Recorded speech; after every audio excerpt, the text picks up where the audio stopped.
It began like so many drug stories in Britain's underworld, an expanding network, fast money, and a growing supply of Class A drugs. But this tale doesn't end with a sting operation or a late-night raid. It ends with a murder plot.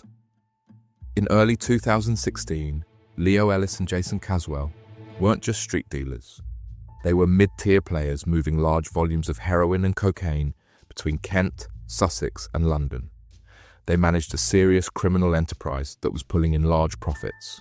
Their rise had been sharp, but their fall would be even faster.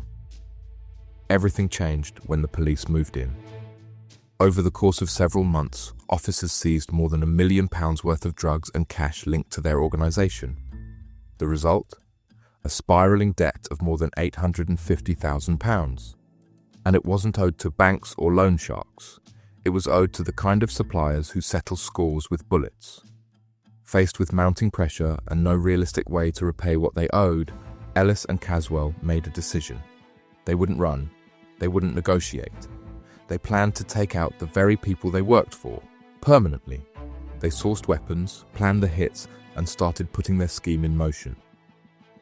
But what they didn't know was that police were already listening, and what started as a desperate bid to clear their debts would end in arrests, convictions, and life sentences.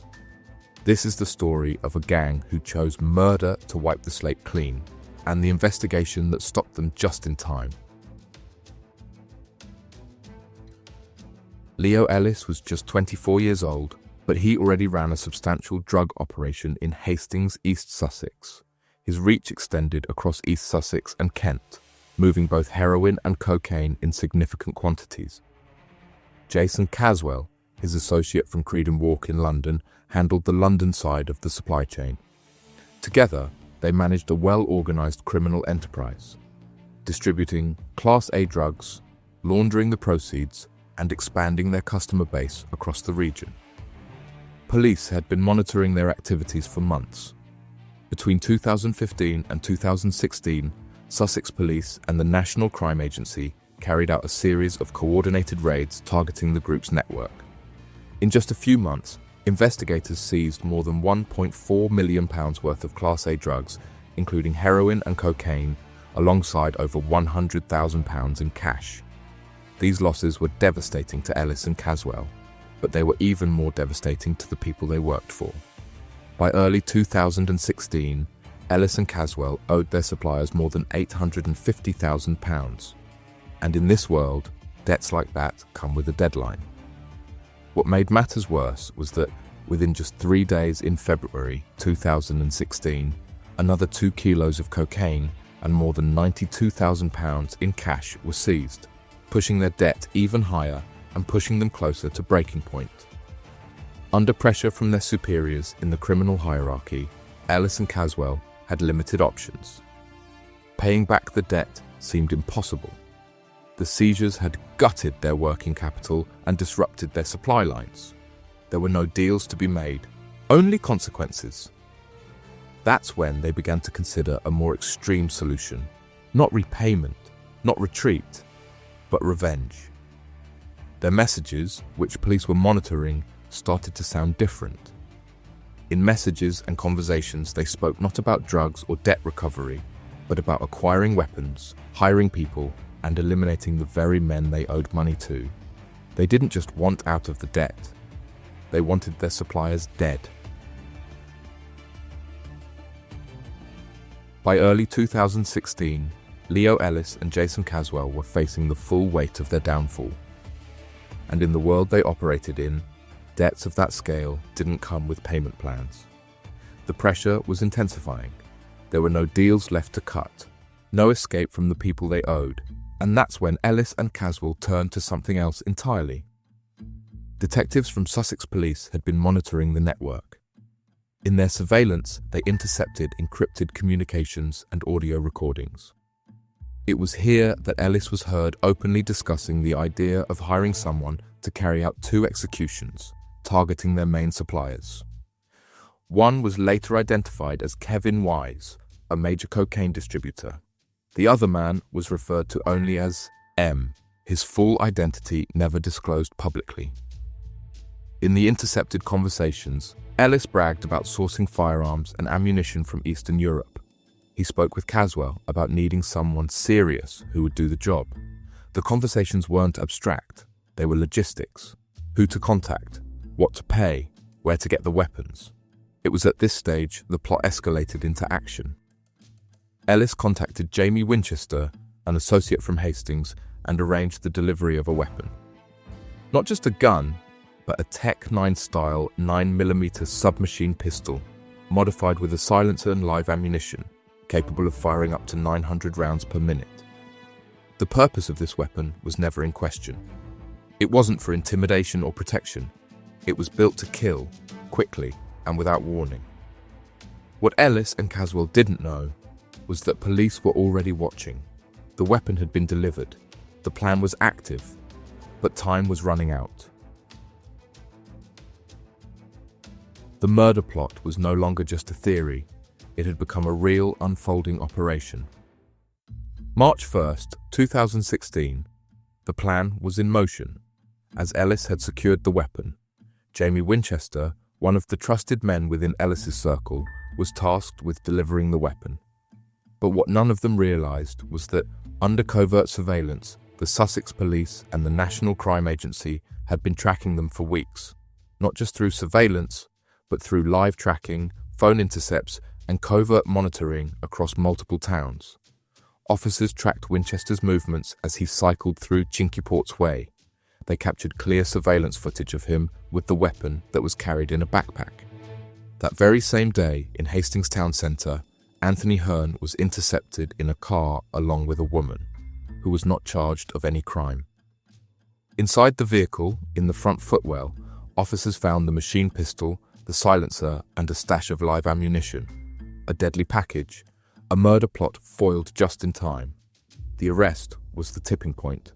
Nuance, officers now had physical evidence, not just talk or theory, but the actual murder weapon. And it had arrived before any hit could take place. From there, the surveillance deepened. Ellis and Caswell were watched more closely than ever. Their calls, their contacts, every movement. But for the two gang leaders, the damage had already been done. With the weapon recovered and evidence secured, investigators were preparing charges that would dismantle the entire network and expose just how far Ellis and Caswell were willing to go to avoid their debts. The hit never happened, but their intention was never in doubt. With the weapon safely recovered and the plot disrupted, Sussex Police and the National Crime Agency moved to tighten their net. The operation had been months in the making. Now it was time to bring everyone involved into custody. On March 1st, 2016, shortly after the firearm was seized from Anthony Hearn's vehicle, a series of coordinated arrests began across Hastings, Bexhill, and southeast London.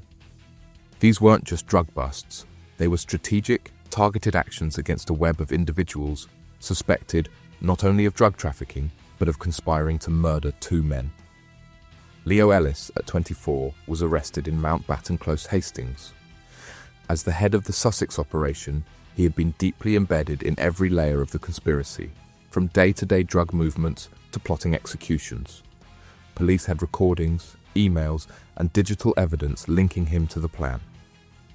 Jason Caswell, 41, was picked up in Creedon Walk, London, where he had run the Kent and London end of the cocaine trade. Surveillance had tracked conversations between him and Ellis discussing firearms, logistics, and potential assassins. In total, police arrested over a dozen individuals, each with a role. Some were drug couriers, others helped launder money or store the narcotics. All were connected to the same criminal enterprise. As digital devices were seized, investigators found even more evidence: communications sent via mobile phone, emails exchanged between gang members, and digital traces showing how far the plan to kill had progressed. Meanwhile, forensic experts tested the submachine gun. The results were clear. It was fully automatic, live, and lethal. A weapon of war, repurposed for a gangland execution. By the end of 2016, Sussex Police had built a case that was impossible to ignore. And with charges now filed, the gang were headed for trial. After months of surveillance, wiretaps, and forensics, the final reckoning for Leo Ellis, Jason Caswell, and their associates arrived at Hove Crown Court in early 2018. The prosecution laid bare the scope of their criminal enterprise: an £850,000 drug debt, a submachine gun from Eastern Europe, and a conspiracy to execute two men to settle a score the gang couldn't afford to pay. The jury heard how Ellis and Caswell, deeply embedded in the cocaine and heroin trade across East Sussex, Kent, and southeast London, had resorted to planning a double assassination. The prosecution's evidence included phone and email exchanges in which Ellis and Caswell openly discussed acquiring weapons and hiring a gunman. Surveillance photos showed Jamie Peter Winchester cycling away after delivering the Test 9 in Cinqueport's Way, while undercover recordings painted a clear picture of an escalating and desperate murder plot. On 23 February 2018, sentences were handed down. Leo Ellis was sentenced to life imprisonment for conspiracy to murder, with a minimum term of 14 years before eligibility for parole. He also received 10 years for supplying a firearm and 14 years for each of 3 separate counts of heroin conspiracy, underscoring his central role in Class A drug trafficking. On top of that, he was given 16 years for a primary cocaine supply charge, 8 years for a secondary count, and 2 years for a third cocaine-related offence. Ellis also received an additional 2-year sentence for money laundering linked to cash movements uncovered during the investigation. Judge Christine Lying KC, in her closing remarks, called Ellis and Caswell, "You are utterly ruthless men who were ready to murder 2 people. Over £1 million worth of drugs and over £100,000 in cash was seized in the constant battle of the scourge of Class A drugs." Jason Caswell, 41-year-old, also received a life sentence for conspiracy to murder, again with a minimum term of 14 years. He was handed 16 years and 14 years respectively for 2 counts of conspiracy to supply cocaine and a further 3 years for money laundering. Caswell had played a significant managerial role in the London end of the operation and worked alongside Ellis to coordinate trafficking and repayment efforts before turning to violence. Jamie Peter Winchester, aged 25, was found guilty of supplying the firearm used in the plot.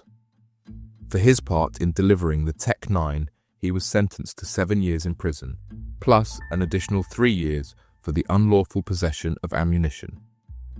Among other convicted members of the organisation, John Gardner was jailed for 6 years for heroin trafficking and an additional 9 years for conspiracy to supply cocaine, reflecting his multi-level involvement in both streams of the drug trade. Wesley Long, a 40-year-old from Harold Road, Hastings, had earlier pleaded guilty to cocaine supply. He was sentenced to 3 years in prison, having admitted his role prior to the trial. Scott Gardner of Bexhill Road, St Leonards, faced a separate charge for money laundering. He had entered a guilty plea before the trial and was sentenced to 12 months in custody, marking his part in handling the gang's illicit profits. Simon Grant, 45, from Sheriff Road in London, pleaded guilty to possession of cannabis with intent to supply and was sentenced to 5 months in prison, suspended for 18 months. Though minor compared to others, his role was still part of the wider network. Anthony Hearn, who was arrested with the TX-9 and ammunition during the police sting in March 2016, had previously admitted to possessing the submachine gun. He was sentenced in July 2016 to 11 years in prison for his role in the plot. James Dunham, linked to the cocaine distribution side of the operation, failed to appear for sentencing. A date was to be scheduled separately for his hearing on conspiracy to supply cocaine. The trial and its outcomes marked the collapse of a multi-region drugs network and the end of a plot that could have cost 2 lives if not for timely intervention. Drop your thoughts in the comments. We read everyone. If this story kept you hooked, there's more where that came from. Like, subscribe, and hit the bell to stay up to date with Britain's most shocking criminal takedowns, because when the stakes are this high, one wrong move can cost everything.